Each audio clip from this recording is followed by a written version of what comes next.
Let us be in a spirit of prayer. O God, may the words of my mouth and the meditations of all our hearts be acceptable in your sight, our rock and our Redeemer. Amen. In October, something amazing happened at the Church of the Holy Sepulchre in Jerusalem. For 60 hours, researchers had the opportunity to examine the holiest site in Christianity, the tomb of Jesus Christ. Repairs to the church have been ongoing, and the tomb itself hadn't been opened for hundreds of years. The tomb consists of a limestone shelf, what's called a burial bed, that was hewn from the wall of a cave. Since 1555, and most likely far earlier, this burial bed was covered by marble to prevent people from removing parts of the rock to take home as a souvenir. Some things never change. Anyway, when the marble cladding was removed on October 26th, an inspection was carried out by the National Technical University of Athens, and they found a layer of fill material underneath the slab. No big deal. Though, as researchers continued their work, they found another marble slab further down in the ground with a cross carved into its surface. By the night of October 28th, with only hours before the tomb ended up resealed, these researchers discovered the original limestone burial bed intact after all these centuries. Frederick Heibert, National Geographic's archaeologist in residence, said, "I'm absolutely amazed. My knees are shaking a little bit because I wasn't expecting this. We can't say 100%, but it appears to be visible proof that the location of the tomb has not shifted through time, something that scientists and historians have wondered for decades." To fully appreciate this discovery, we should know that there's been debate about whether the location of the Church of the Holy Sepulchre, which contains what Christian tradition says is the tomb of Jesus Christ, could be the authentic burial place of any Jew, let alone Jesus of Nazareth. It was Jewish practice for people to be buried outside the walls of Jerusalem. From the Gospels alone, we know that Jesus was buried outside the city. In the 20th century, there was archaeological work done, and at least 6 other tombs were found nearby. So, yes, this could have been the site of a Jewish cemetery. The boundaries of Jerusalem have just changed over time. At one point, where the Church of the Holy Sepulchre stands today, there was a Roman temple above Christ's tomb. You see, the Romans didn't like that Christians would gather there, so they built a temple to keep those pesky Christians out. But then a church got built, and then came the Crusades, and that church was razed to the ground, and eventually another church went up in the 11th century. That's why you have this National Geographic archaeologist who says that his knees began to shake as the marble and debris were taken away, and the holy bed was discovered intact after all the chaos happening above throughout centuries of turmoil. The tomb has since been resealed, and the edicule, which sits in the middle of the Church of the Holy Sepulchre, with the tomb way down below, has been reinforced with titanium. The ancients didn't really have access to titanium, so it's been reinforced with titanium. It will never again be reopened in our lifetimes. This happened 6 months ago. It's not a movie plot from Dan Brown for the Da Vinci Code Part 2. It's not the next Indiana Jones movie. It's not fake news. Maybe you heard about it. Maybe you didn't. But this discovery sent shockwaves throughout Christian circles, or at least among church nerds like myself, because we've wondered what's really below this human-made structure that the church has said sits on top of the tomb of Jesus Christ. And it ends up that there really is a tomb down there, with the limestone bed still intact after all these centuries. It's crazy. Now, can we make the leap of faith that this is for sure the tomb of Jesus Christ in the very spot where the resurrection occurred?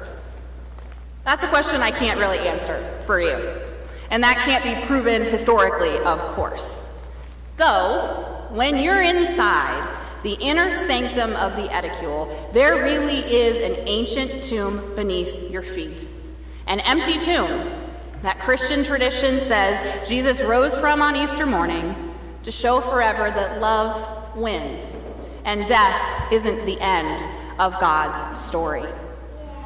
Now, for a long time, John's gospel has been regarded as the least historical and the most spiritual of our gospels, though perhaps the author knew more than we sometimes give him credit for. There's this story in the 5th chapter, for instance, where Jesus heals this man who had been ill for 38 years. Very specific, 38 years.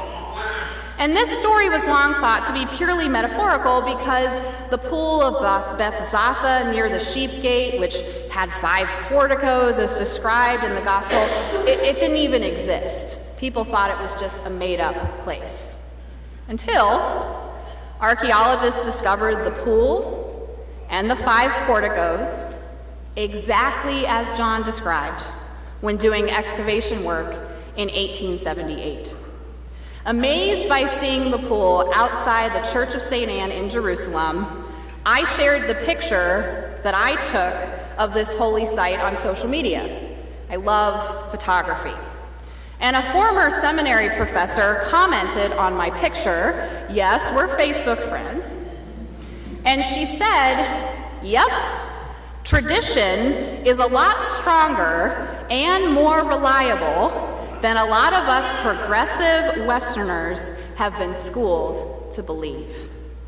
All of these archaeological discoveries are amazing. Instead of explaining away these events of the Gospels, sometimes these discoveries help confirm holy sites. You know, the story of the resurrection of Jesus Christ, according to the least historical Gospel of John, is such a beautiful story. No matter what we may know or not know about its historical accuracy, this story has lasted the test of time. Just look at the devotion of Mary Magdalene. Mary comes to the tomb when it's still dark outside. When she sees something's amiss, she runs to get Peter and the beloved disciple, and they run to see what's happening. There's such hopeful urgency. In some ways, though they don't realize it yet, they are running right into the arms of God. Think about the miracle in that action. Literally running toward mystery, running toward something that you don't understand. Compare Mary and Peter and the beloved disciple to how we too often live our lives. We sometimes fail to recognize all the gifts we receive and just be thankful. Sometimes when God comes calling, we slam the door. There's something we don't understand, avoidance may help, or let's just go fight them. But not these disciples. They all of a sudden have more courage than ever when they run to see Jesus, when they run to find out what happened to their teacher and friend, running toward that mystery, toward what they don't understand, with hearts open wide. When Mary Magdalene confronts Christ, who she mistakenly thinks is the gardener at first, she cries in despair and says, "They have taken away my Lord, and I do not know where they have laid him." She is desperate to find Jesus and somehow make things right. Mary Magdalene, not the 11 disciples remaining after the events of Thursday and Friday we just observed in Christian churches. Mary Magdalene becomes the first person to encounter the risen Christ. There will never not come a day when I don't point this out to anyone who gets snarky about ministers who happen to be women. First person to encounter the risen Christ? Oh yeah, Mary Magdalene, mic drop. I have seen the Lord, is what Mary proclaims for all to hear. So even though we may hesitate to take that leap of faith when it comes to the mystery of Easter, there's also a historical reality here. There really is an empty tomb discovered only 6 months ago beneath the Church of the Holy Sepulchre in Jerusalem, where our tradition says that Jesus rose. More importantly, Jesus' movement and teachings could have died with him, only they didn't. Whatever we believe happened on Easter, a whole new way of being, a whole new way of seeing the world came rushing into people's lives. New Testament scholar Marcus Borg, who always had a way of speaking to progressive Christians, once wrote that the historical ground of Easter is very simple. The followers of Jesus, both then and now, continue to experience Jesus as a living spiritual reality, a figure of the present, not simply a memory from the past. Like Mary Magdalene, we can see the risen Christ. And we can't contain God in our safe, comfortable boxes any more than foes could contain Jesus in that tomb. Instead, let's respond to that mysterious, loving, awe-inspiring presence of God. Let's get up and run to the tomb to discover what there is for us. For God's loving kindness is still alive. And we may be Easter people, living too often in a Good Friday world, but we are God's Easter people. Thank you. And we too can see the Lord. Thanks be to God. Amen.